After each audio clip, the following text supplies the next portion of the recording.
What's going on, y'all? I ain't gonna waste no time.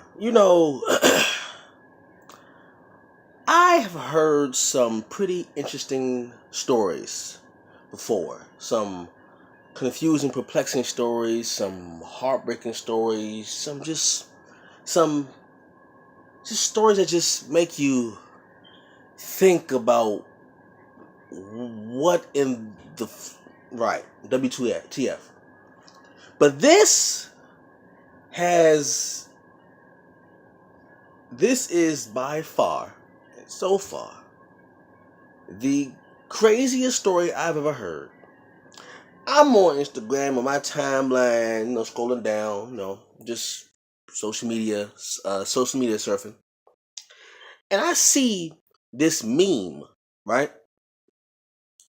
And it tells a story. The meme is a man and a woman standing next to each other, speaking, right?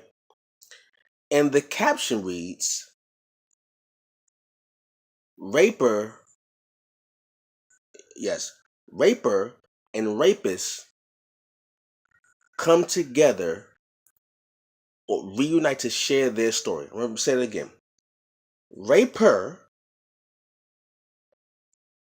or rape victim, I should say rape victim, and the rapist reunite to tell their story. I can't make this shit up.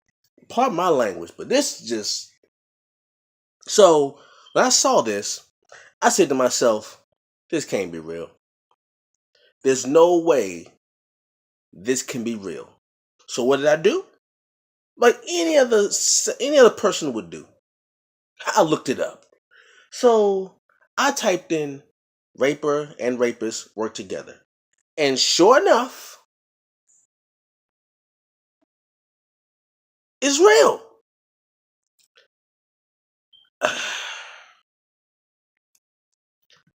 And it says here, this is a TED Talk. Okay.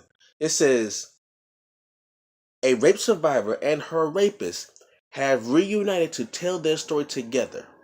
In a TED Talk, Thordis Elva and Tom Stranger, word. Oh, you can't be serious. Thordis Elva and Tom Stranger, I'm not making this up, discussed the impact it had on them. The Australian Tom Stranger was on a foreign exchange in Iceland at the time. He raped his then girlfriend Thordis Elva after a Christmas ball party gathering. The pair wrote letters to each other years later, eventually deciding to meet. Light had triumphed over darkness. There's hope after rape, Miss Elva said. Okay, here we go. A rape survivor and her rapist have come together 20 years after the event to tell their story. Thordis Elva from Iceland, which is 16 when she was sexually assaulted by her then boyfriend, Australian foreign exchange student Tom Stranger, 18, in 1996. So they're much older now. Let's see. Now, after co-authoring a book on the rape together, the pair have teamed up once more on the TED stage. In a 19-minute long talk filmed last year, Mr. Stranger and Miss Elva discussed the impact the rape had on both of their lives.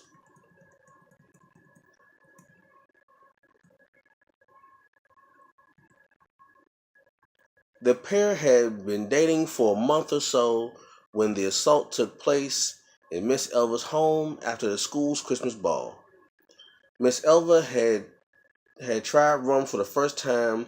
She described thinking of Mr. Stranger was her hero after he took her home and put her to bed. Okay, so it was like a fairy tale. His strong arms around me, laying him in safety of my bed, she remembered. However, soon her gratitude turned to horror as he proceeded to take my clothes off. This is a quote from her. Take my clothes off and get on top of me. My head was cleared up, my body was still too weak to fight back, and the pain was blinding. Wow. I thought I had been severed in two. In order to stay sane, I silently counted the seconds on my alarm clock, and ever since that night, I've known there are 7,200 seconds in 1 hour, she said. Okay, let me stop here.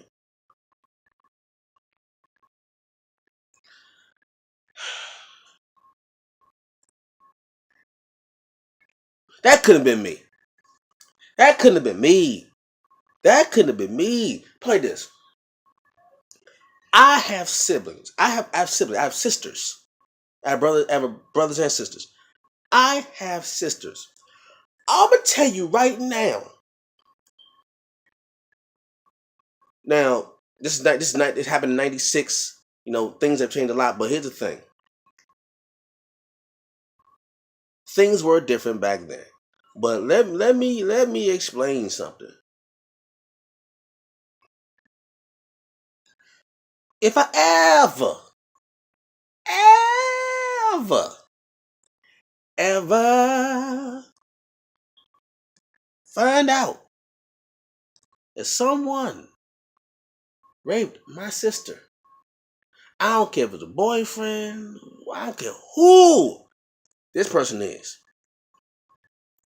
If I ever find out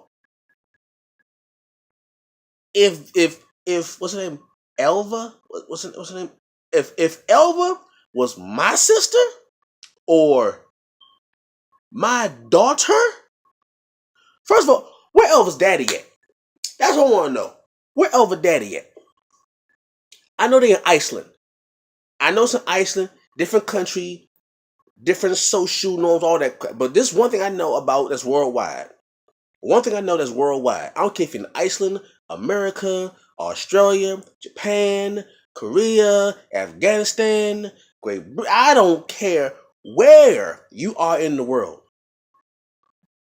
If you are a father of a daughter and you find out that your daughter has been raped, I don't give two goddams where you are in the world or who this individual is to you.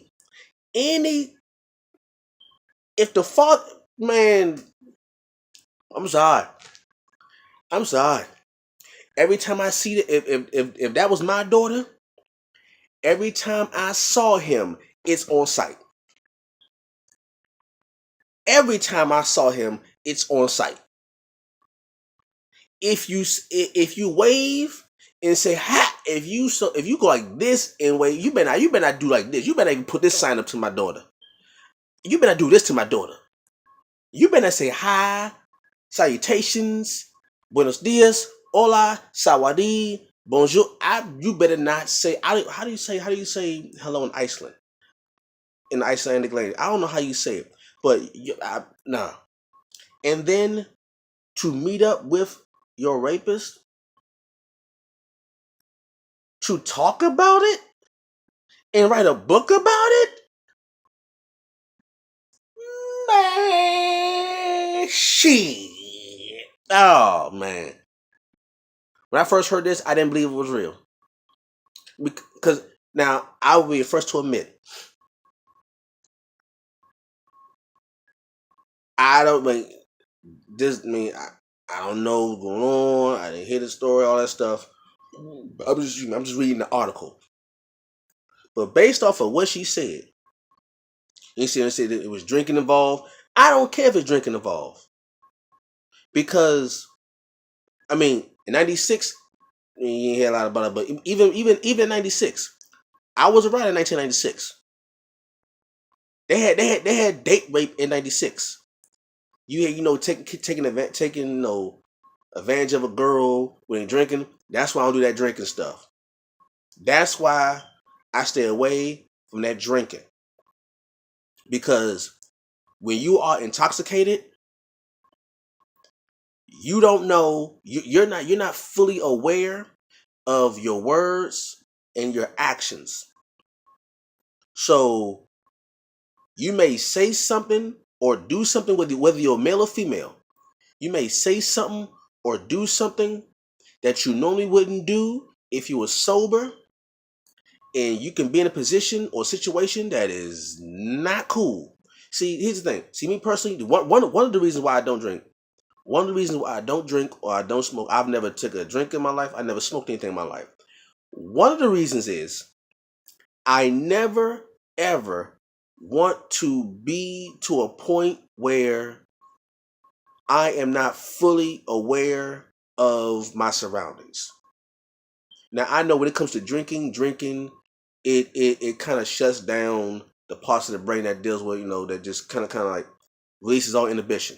You become, I won't say reckless, but you become a lot freer, so to speak, if you were sober. Like certain things you would do and say, that's what they call alcohol liquid carriage. They call alcohol liquid carriage because it shuts off your inhibitions, and you may, not all the time, but you may do or say something that you normally wouldn't do if you were sober.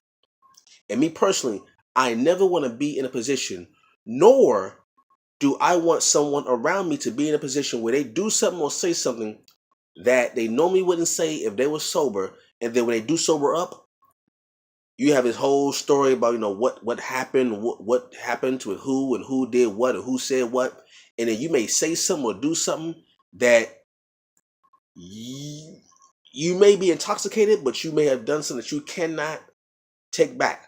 Like, for instance, like, you may be drunk, you may be driving under the influence of alcohol or drugs. You may get in a car accident and somebody may die. You normally wouldn't do these things if you were sober, but because that decision could cost someone their life. Now, this wasn't that severe, but you get the understanding.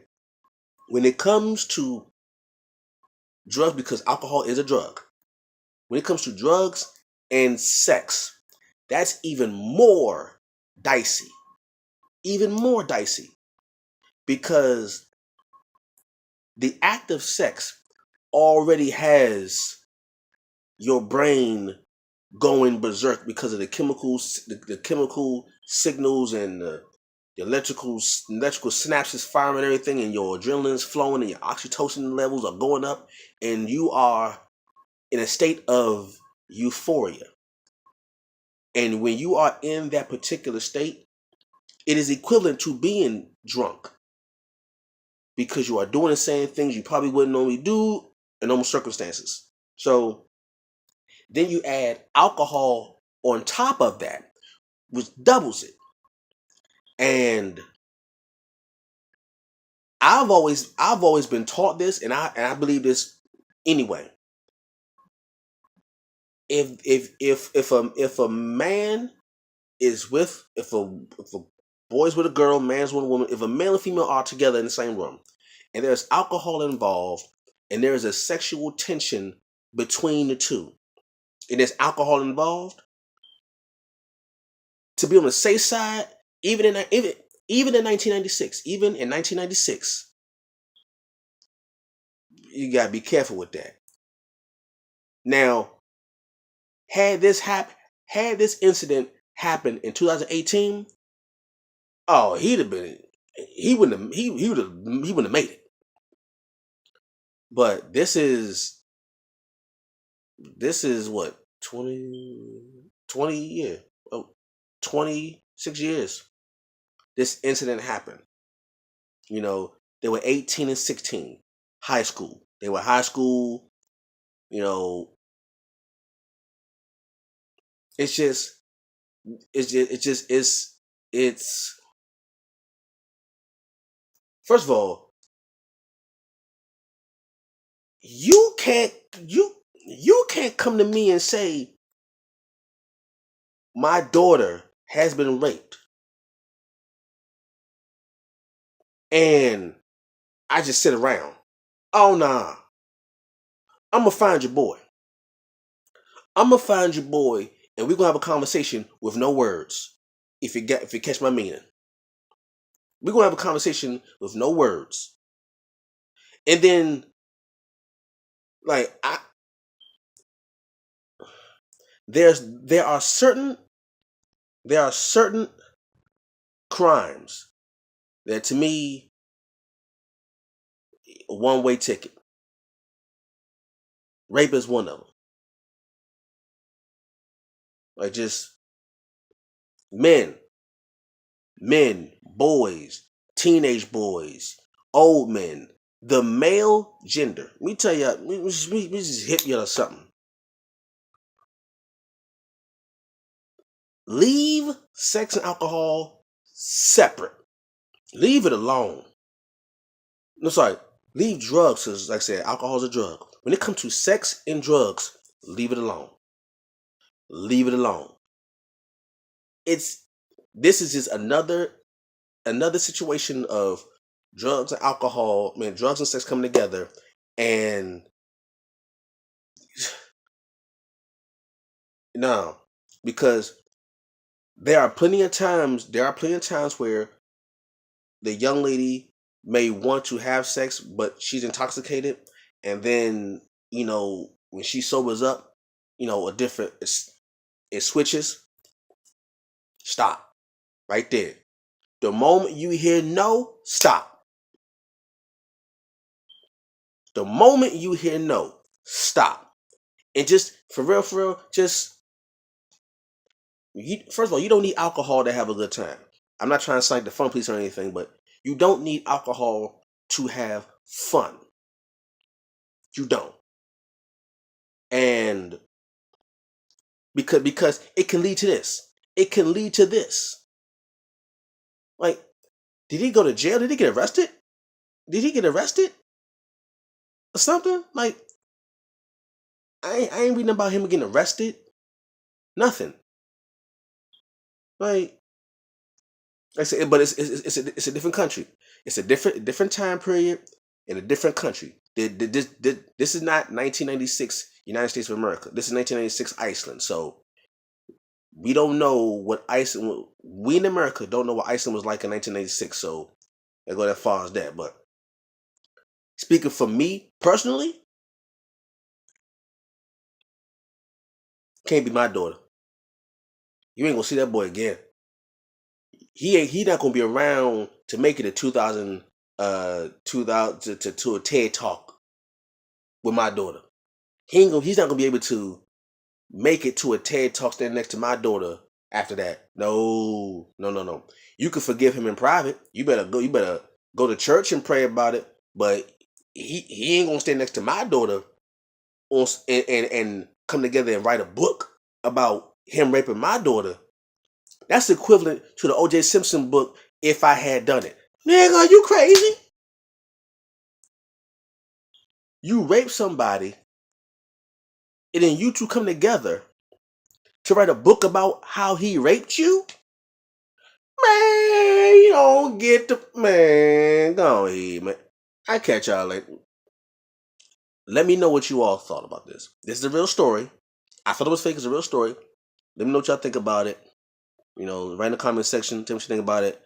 Catch you all later. Peace.